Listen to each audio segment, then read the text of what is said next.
defisit ini kita ingin tekankan sekecil mungkin.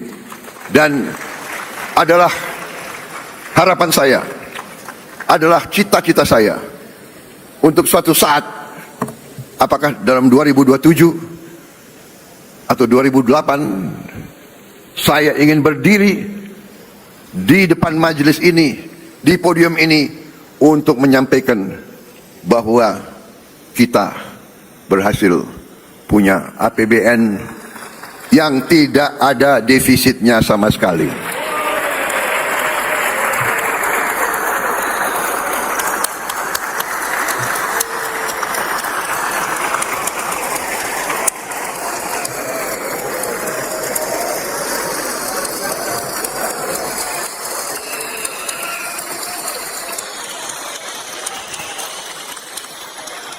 Kita harus berani.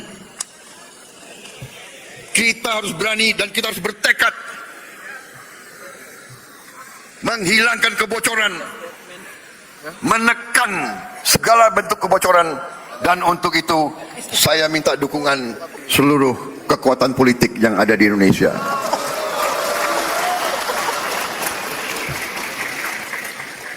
Negara kita besar, negara kita makmur.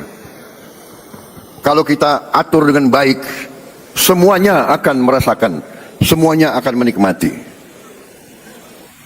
Kita akan mengembangkan pembiayaan kreatif dan inovatif yang lebih masif, sehingga tidak hanya mengandalkan APBN. APBN didesain tetap fleksibel agar adaptif dan responsif untuk meredam guncangan.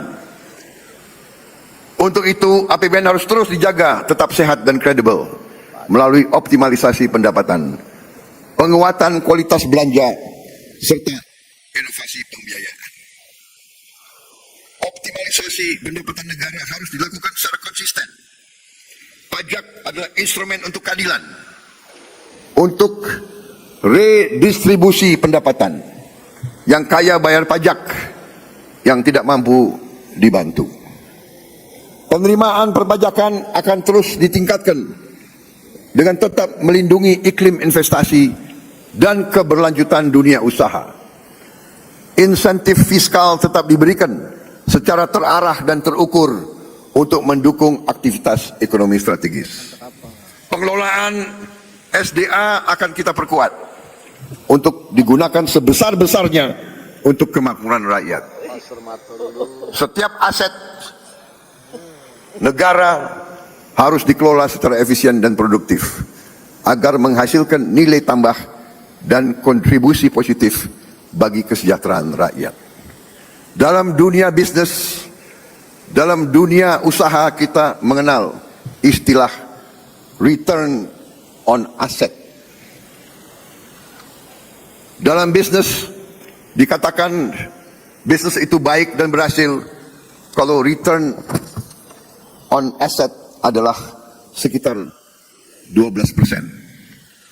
Katakanlah konservatif 10%. Katakanlah untuk bangsa Indonesia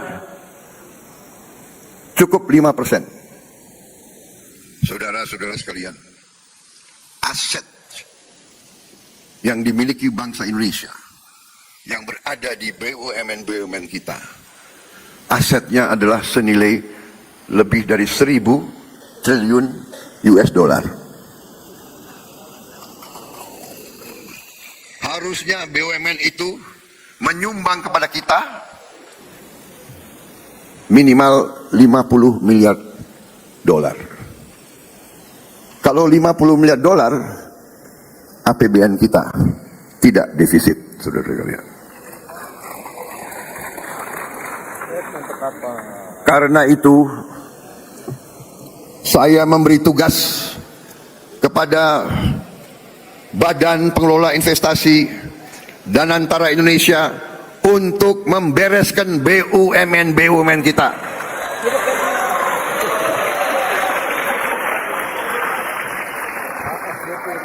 Tadinya pengelolaannya secara tidak masuk akal.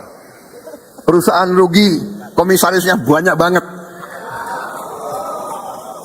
Saya potong setengah komisaris, paling banyak 6 orang, kalau bisa cukup 4 atau 5. Dan saya hilangkan Tantiam.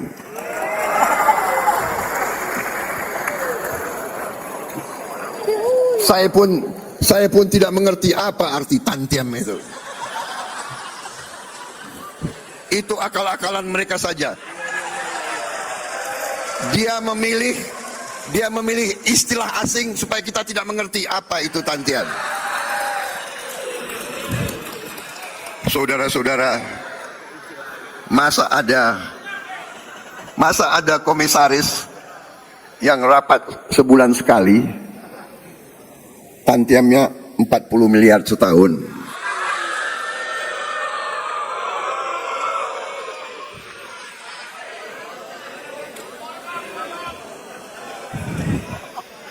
Saya juga telah perintahkan ke Danantara, direksi pun tidak perlu Tantiam kalau rugi.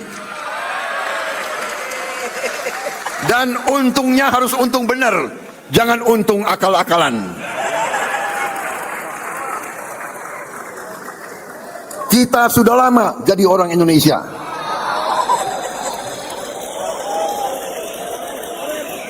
Dan kalau direksi itu, kalau komisaris itu keberatan, segera berhenti, saudara-saudara sekalian.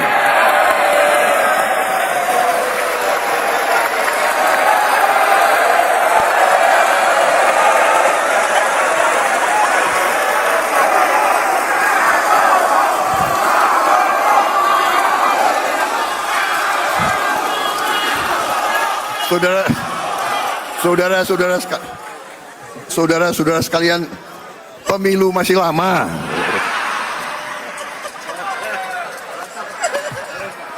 Ini kayak rapat di kecamatan aja ini.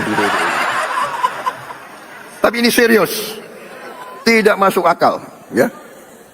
Jadi direksi dan komisaris kalau keberatan, tidak bersedia, tidak menerima Tantiam, berhenti. Banyak anak-anak muda yang mampu, yang siap menggantikan mereka.